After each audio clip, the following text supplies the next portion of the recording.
This is The Toss-Up, where an expert line panel dissects the hottest stories within the world of sports. For some of the nation's strongest college programs right here in Bloomington, to the games and moments that capture the world's attention, it's all right here on The Toss-Up.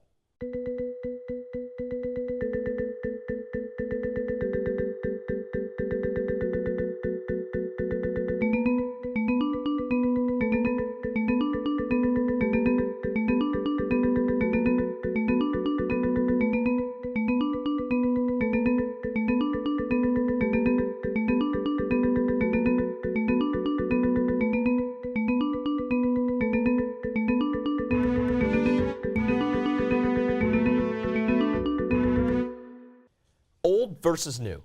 The Patriot way versus the up-and-coming Rams. A 41-year-old quarterback versus a 24-year-old quarterback. Pick a headline in this year's Super Bowl, and it'll be something along the lines of hot versus cold, yes versus no, or really anything polar opposite. Rams head coach Sean McVay played against Patriots receiver Julian Edelman in college. When Tom Brady won his first Super Bowl against the Rams of all teams, McVay was busy playing quarterback for the Marist High School War Eagles at the age of 16. He's not much older than most of the guys on his team and has two guys on his offensive line that are his age or older. Oh, and did I mention that the Rams maybe shouldn't even be here thanks to a blown call in the NFC Championship? If you were on any form of social media this week, you probably heard about that. It's just a microcosm of the kind of year this year's NFL season was. Crazy, fast-paced, with storylines and narratives changing in an instant. Will the Patriots' run continue, or will the new age of the NFL sit upon the throne? 60 minutes of football will settle everything on Sunday. Hi, everybody. This is The Toss-Up. My name is Michael Dugan.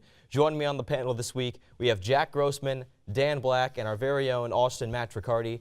Austin, we'll go to you first here. Everything the Patriots struggled with in the regular season seems to have been going their way in the postseason. They couldn't generate a pass rush, and then in Kansas City, they absolutely strangled Patrick Mahomes for about 50 of the 60 minutes. How do the Rams stop them if they're so unpredictable and they can just flip these weaknesses on a dime? Honestly, it's hard to tell because it seems like the Patriots were beating themselves early and they just woke up in the playoffs and decided, okay, let's do this. It's almost like a LeBron James kind of deal where, you know, middle of the regular season, not really feeling it too much, not putting in a whole lot of effort, and then all of a sudden the gears just start turning when it's time to actually play. I think that you have to kind of hope that you can scheme against that, maybe get some quick passes against the pass rush that they're able to generate now and hope for the best. It depends on which side of the ball you're talking about, at least in terms of stopping the Patriots' offense. The one way to really do it, and it's so hard because they basically change their game plan every week just depending on who they're playing, which is pretty incredible that most teams never even think about doing, or at least to that level. It's really just jam them at the line. You get the cornerback. They have a great group of cornerbacks through the Rams, and the one thing that they can do that the Patriots love to do is always throw short, right? Throw 5-6 yards and let the receivers do all the work for the most part. Get another 4, 5, 6 yards after the catch. So the only way to really stop them is to just beat them at the line, make the receivers uncomfortable, and then hopefully force Tom Brady to stay in the pocket because we know how dynamic that front four is for the Rams with Aaron Donald and Ndamukong Suh, so on.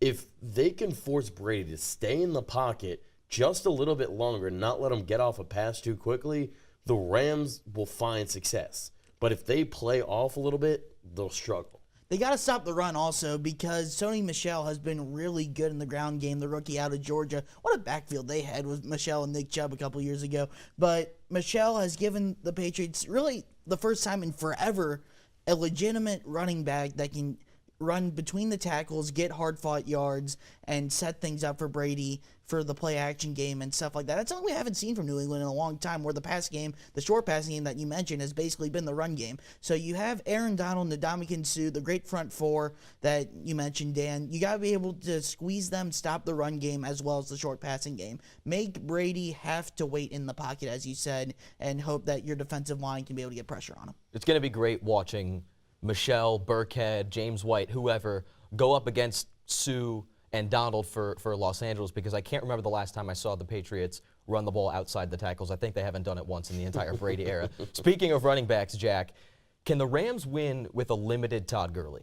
I don't think they can. As good as C.J. Anderson's been in the playoffs, especially against Dallas, it's tough because Todd Gurley is arguably the best running back in football right now.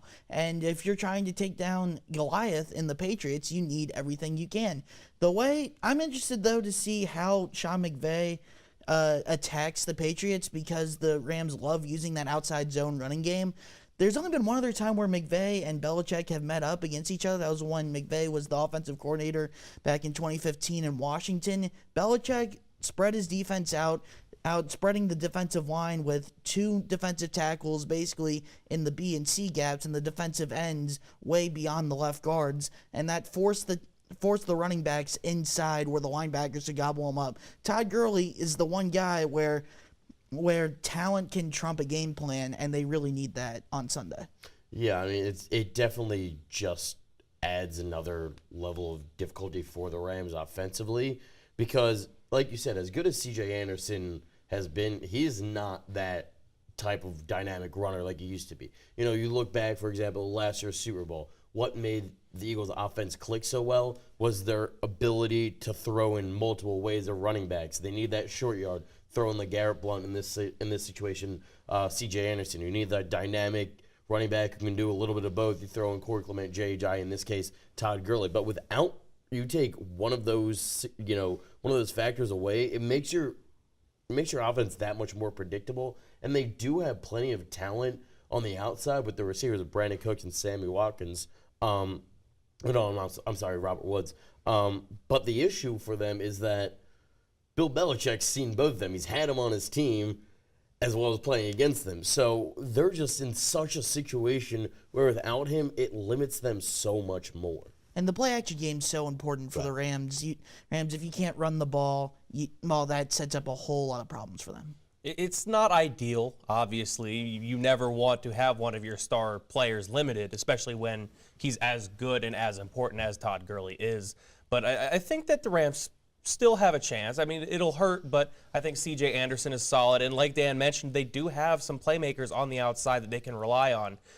It's not an ideal situation for the Rams to be in, but I think that they still have a chance. I think back to that 2015 game, I probably putting too much stake into that. Alfred Morris, really good running back, not a great running back, good running back at that point.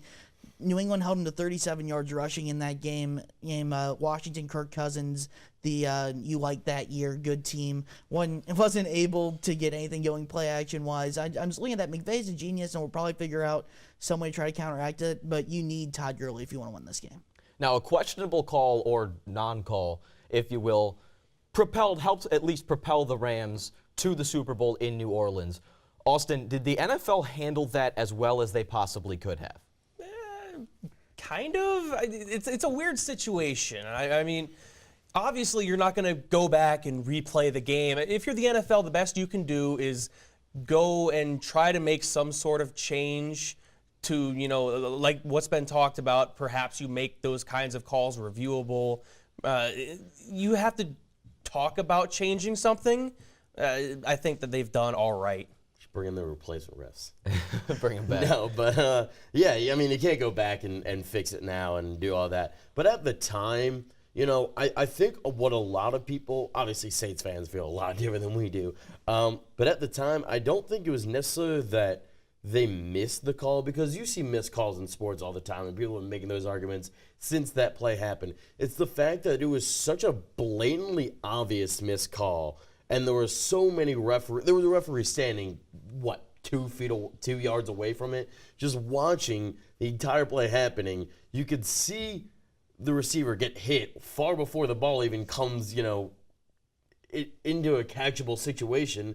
The cornerback never even looks and turns around to look at the ball, which a lot of times is what happens with these calls. The reasoning is that the cornerback doesn't turn around and look for the ball and make the play on the ball. He didn't do that, and it was helmet to helmet, so you had so many opportunities for a referee to call some kind of flag, especially being right there. They had a bunch of eyes on it. No one even thought about making the call, and of course you never want to say, oh, they make the call, Saints obviously win, but theoretically speaking, Drew Brees on the 4-yard line with Alvin Kamara and Mark Ingram and Michael Thomas, you're probably going to score. I would not want to see the NFL put replay in for pass interference calls just for the fact that there's so much replay already. It takes so much time.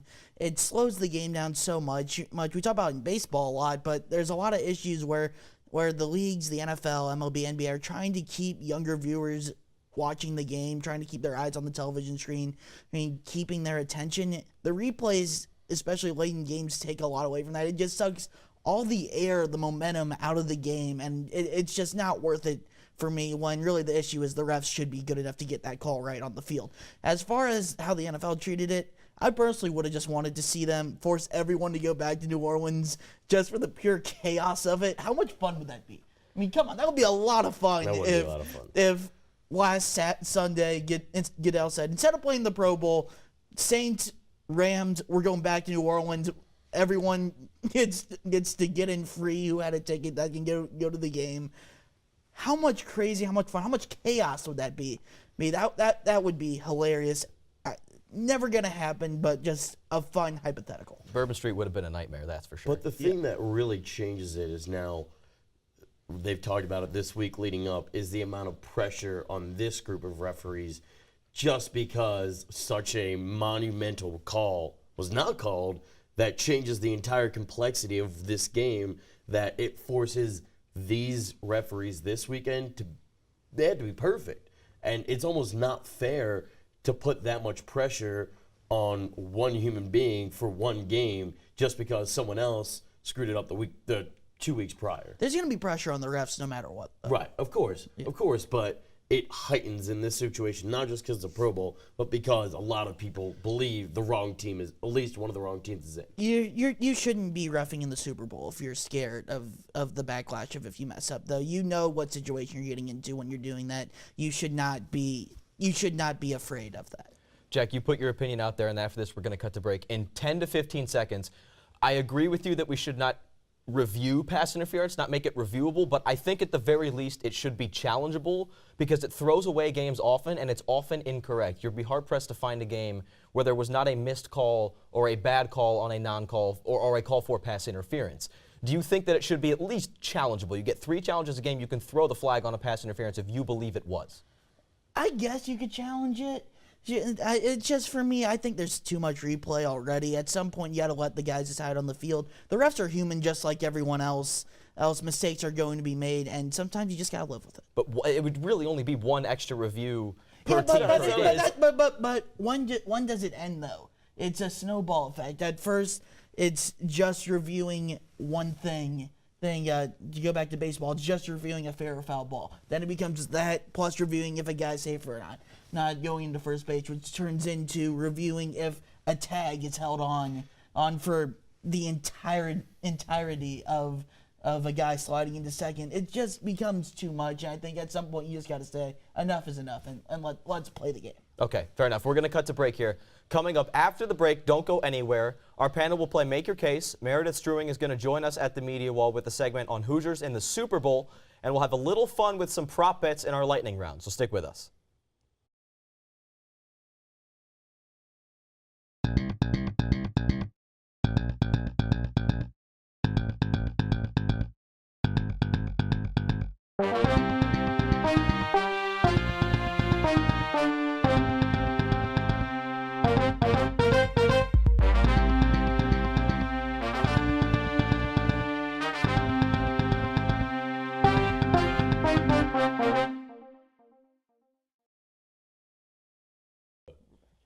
Welcome back to the Toss-Up. We're talking the NFL in the Super Bowl Sunday.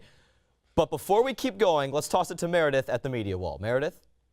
Thanks, Michael. This weekend, over 100 million people will tune into football's largest spectacle of the year. You may be cheering on the New England Patriots to secure their 6th Super Bowl win, or maybe you're rooting for the Rams as the underdogs with their one Super Bowl championship.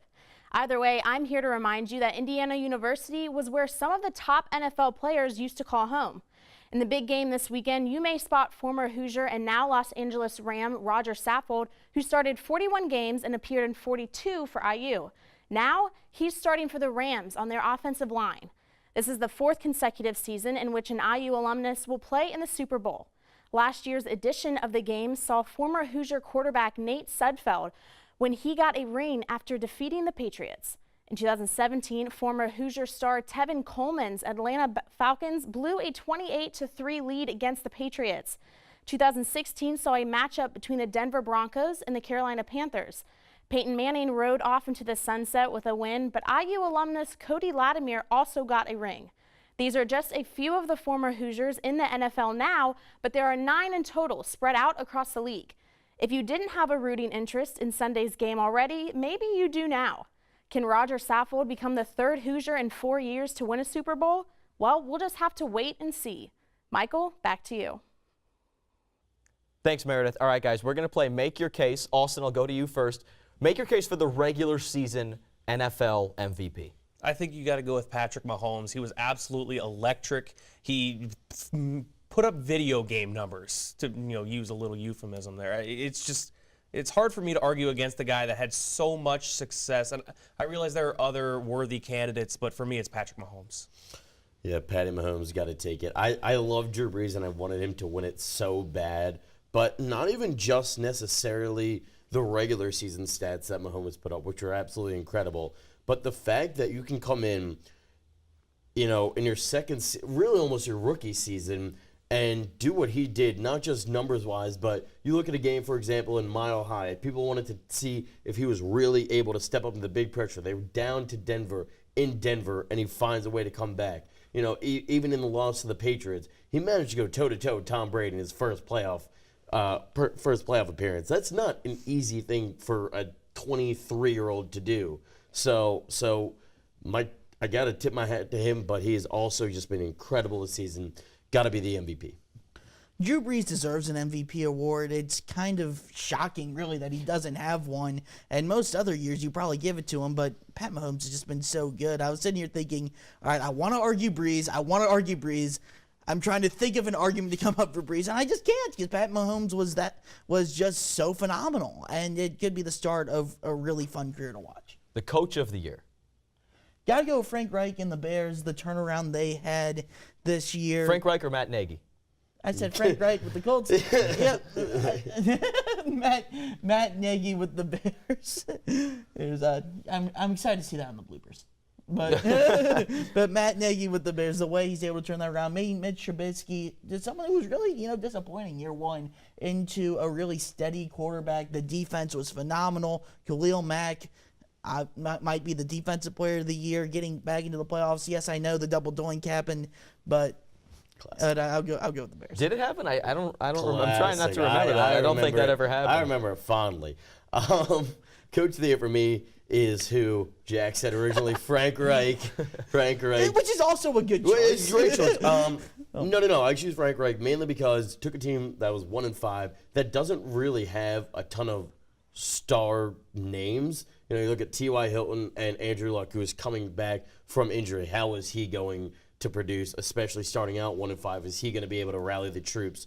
And then you basically have a pretty young defense, a young running game, a lot of inexperience, and he still finds a way to be creative, to rally his troops when they were basically expected to be a top 3 pick type team, get all the way to the playoffs, and unfortunately it ended the way it ended, but just a great achievement for him in his first season as a head coach after coming off of a Super Bowl victory last year with the Eagles. I am also going to go with Frank Reich of the Colts. I think that he just did such a tremendous job with this group this year. The team had a point in the season where they had little to no steam going forward. They were just kind of dead in the water, and they just kicked it back up. They made it to the playoffs, and they did it with a lot of young guys. Andrew Luck coming off that injury. I think that the Colts this year were one of the most interesting and kind of heartwarming stories in the league, and I think that Frank Reich was such a big part of that. Absolutely. No shortage of candidates either. You got both coaches out in L.A. that are probably not going to win, but you could make the case for both of them, and I would not necessarily disagree with anything, but Reich and Nagy have to be top 2. Austin, who wins the big one on Sunday? Yeah, I'm not going to go against the Patriots. It's Tom Brady, and it's Bill Belichick, and until those two are out of New England, I won't pick against them in a Super Bowl. Well, should have last year. That's all I gotta say. I'm gonna go with the Rams. I just feel that this was that they had 1 year to do it, right? This was the year they threw all the chips on the table, all their money into free agents and taking risks on guys, and they get all the way here. Their plan is 99% done. I don't see that plan not being completely filled or completely fulfilled. I think they somehow find a way to pull it out. Gurley comes in, even a bit injured if he plays, and is spectacular. Yeah, you don't bet against the GOAT. It's Brady. It's Belichick, as Austin said. Just saying. He's the GOAT, and you don't bet against the GOAT. And well, unless it's LeBron James, but that's a different story. We're not having that argument. No, not we are doing not. that now. No, we are not doing that now. We can have you guys on for a different show. We can talk we'll about have that. a MJ LeBron argument. Entire show towards it. All right, time for the lightning round, the final segment of the show. This is a little prop bet edition. Prop bet strictly for entertainment and content purposes only. Austin, you first here. National anthem over under 1:47. I'm going to go with under. I think that we've seen a couple of gaffed national anthems. Just get through it, get it over with, move on. Who is doing the national anthem? Anybody know? Is Gladys Knight. I don't know who that is. I'm going to go under. I'll go over just for the sake of being different. Maroon 5's first song. There are a lot to pick from here. They've been steadily consistent for 2 decades. Oh, Sweet Victory. Got honor, SpongeBob. Whatever their newest song is, I'm going to assume that's. I room in listen to them often. Not a big Maroon 5 guy. Not a big Maroon 5 guy. I'm going to go with Animals. Just a Animals? feeling. Okay. Animals. All right, higher total on Sunday. The Celtics play on Sunday afternoon. Higher total, Kyrie points scored or Jared Goff completions? Well, limited Todd Gurley, so I'm going to go with Jared Goff completions. I think that the Rams go out and they sling it. I would also agree. I don't know who the Celtics are playing this weekend, so I couldn't tell you. I'll go Kyrie Irving. He's fun. If it was hard, it'd be a much easier. Who are the Celtics playing? I don't know. Oh, well, then I can't help. All right, everybody's favorite Super Bowl prop bet, or probably the most bet upon Super Bowl prop bet, is the color of the Gatorade bath. What's it going to be? Crimson red. Crimson red, okay. Blue. I think it's going to be Glacier Freeze. So we're going to have the light blue. Oh, that's my favorite one. I think that's what the Patriots are going to win. I feel like they're a Glacier Freeze kind of organization. All right, the other big one on Sunday, other than the Bill Super Bowl, is the Puppy Bowl. Team Fluff is looking for a three-peat. Austin, who do you have? Team Fluff or Team Team Rough? Fluff. Are you kidding me? Absolutely Team Fluff. You don't bet against the GOAT. Jack said it. Yeah. I can't believe it's taking us this long to get to the Puppy Bowl. Hey, look, man, we had a heated conversation in the first segment. You can't leave that. My dog is Fluffy, so Team Fluff. Team Fluff? Okay, Yes. how about that? All right, as we end the end of the show, what is everybody's last word? One word on either the NFL season, the upcoming Super Bowl, or the Puppy Bowl, if you feel so inclined. Wild. All three include wild. I'm going to go with Ram It. Fluffy. Okay, 3. I love it, guys. Absolutely love it. All right, that does it for the show this week. Be sure to continue the discussion on our Twitter page at IUSTV Sports and on Facebook at IUSTV Sports. You can always give any suggestions for the show and ask any questions you might have. Toss it up. Find out if we'll catch it. We'll see you next time.